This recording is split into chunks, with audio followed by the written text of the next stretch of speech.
What if I told you that the next global tech war isn't being fought with semiconductors or 5G towers, but with something far more fundamental, the very language that computers speak to each other?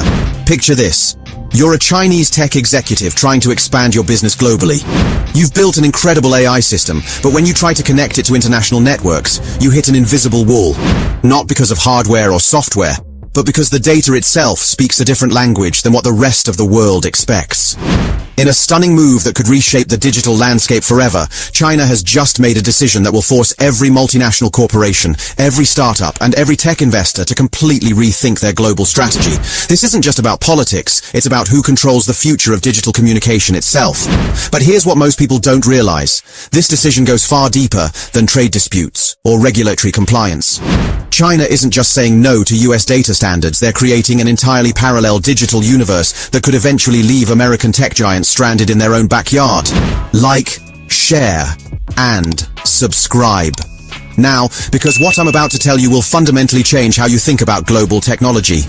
3 weeks ago, during a closed-door meeting in Beijing, Chinese officials dropped a bombshell that sent shockwaves through Silicon Valley boardrooms from San Francisco to Shenzhen.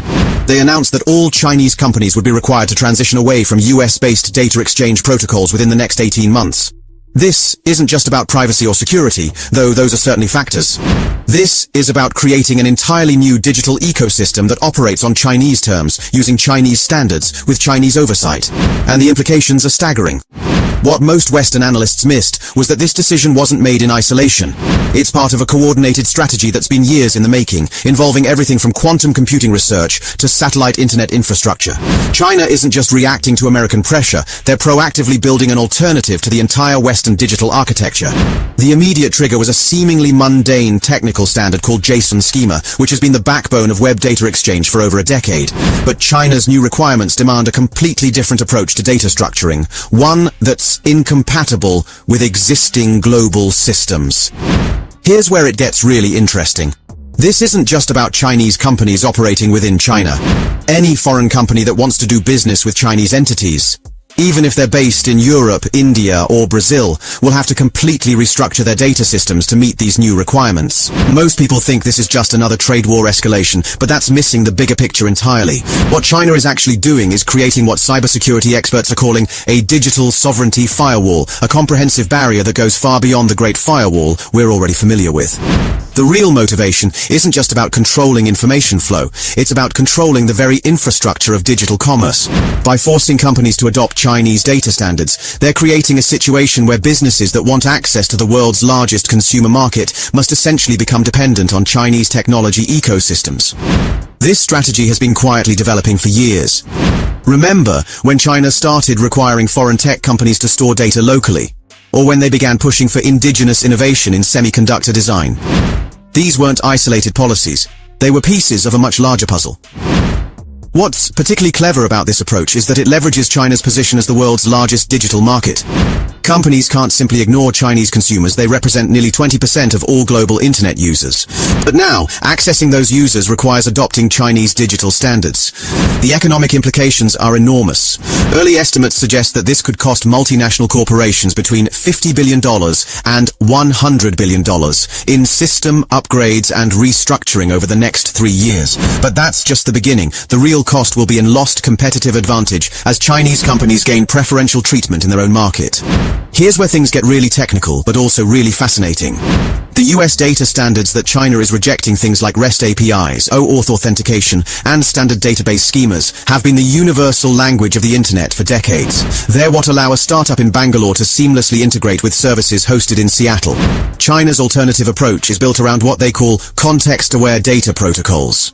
Systems that don't just transmit information, but also include detailed metadata about the cultural, legal, and social context in which that data was created and should be interpreted.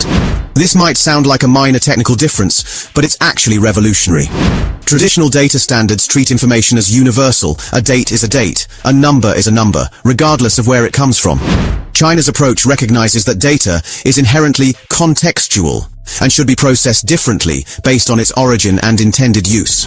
What's particularly concerning for Western companies is that this approach gives Chinese regulators unprecedented visibility into how foreign companies operate. Every data transaction becomes a potential point of regulatory oversight, creating a surveillance system that's far more comprehensive than anything that exists in the current internet architecture. But there's another layer to this that most analysts haven't picked up on yet. China's new standards are being designed specifically to work with their emerging quantum computing infrastructure. While Western companies are still trying to figure out how to make quantum computers work with existing internet protocols, China is building an entirely new quantum-ready data ecosystem from the ground up. You might think this only affects companies doing business in China, but that assumption could be catastrophic. The reality is that China's decision is already forcing a fundamental realignment of global technology partnerships and supply chains. Take the automotive industry, for example. Modern cars generate terabytes of data daily, from navigation systems to engine diagnostics to entertainment preferences. Any automaker that wants to sell connected vehicles in China now faces a choice: maintain two completely separate data systems or adopt Chinese standards globally. Several major European automakers have already quietly begun transitioning to Chinese data protocols, not just for their China operations, but for their worldwide systems. They've realized that the cost of maintaining dual systems is greater than the cost of standardizing on Chinese approaches. The financial services sector is experiencing even more dramatic shifts. Cross-border payment systems, which have relied on standardized messaging protocols for decades, are now being forced to develop Chinese-compatible alternatives. This could fundamentally alter how global finance operates, creating separate payment ecosystems for different regions. Perhaps most surprisingly, even American tech giants are beginning to quietly adapt. Companies that once would have never considered adopting non-US standards are now investing heavily in Chinese-compatible systems, recognizing that exclusion from the Chinese market could mean exclusion from the future of global digital commerce. Here's the revelation that changes everything. China isn't just creating alternative data standards, they're building what amounts to a completely parallel internet that will eventually become the default for most of the world's population.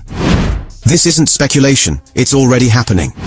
Over the past 6 months, countries representing over 3 billion people have begun preliminary discussions about adopting Chinese data standards, not because they're forced to, but because these new protocols offer capabilities that traditional Western systems simply can't match. The key advantage that most people miss is that China's approach is designed from the ground up for the AI and IoT era. While US data standards were created in the 1990s for a very different technological landscape, China's new protocols are optimized for machine-to-machine communication, real-time data processing, and distributed computing environments. What makes this even more significant is that China is simultaneously rolling out these new standards alongside their Beidou satellite navigation system, their 6G research initiatives, and their quantum communication networks. They're not just changing how data is structured, they're creating an entirely new technological ecosystem. The end game here isn't just market access or regulatory compliance, it's technological independence. By forcing this transition, China is ensuring that their domestic tech industry will be completely self-sufficient and capable of operating independently from Western systems. This represents the most significant shift in global technology power since the original development of the internet. What we're witnessing is nothing less than the beginning of a new digital Cold War. One where the weapons aren't missiles or tanks, but data protocols and technical standards. The companies and countries that adapt quickly will thrive in this new environment, while those that resist could find themselves increasingly isolated. The implications extend far beyond technology. This shift could reshape global economics, international relations, and even how we think about national sovereignty in the digital age. We're not just talking about different ways of organizing data, we're talking about different visions for how the digital world should operate. The question now isn't whether other countries will follow China's lead, but how quickly they'll be forced to make the same choices. The traditional Western approach to internet governance and data standards is facing its most serious challenge yet, and the outcome will determine who leads the next phase of the digital revolution. What's your take on this massive shift in global technology standards? Do you think other countries will follow China's lead, or will we see a different approach emerge? Share your thoughts in the comments below, and let me know what other global tech stories you'd like us to explore in future videos. And if you found this analysis valuable, make sure to like, share, and subscribe to Revo Now for more deep dive coverage of the technological and geopolitical forces shaping our future. The digital revolution is happening right now. Don't get left behind. This is Revo Now, decoding tomorrow's hidden tech landscape today. Subscribe to Revo Now and join our vibrant community of forward thinkers changemakers and revolutionaries.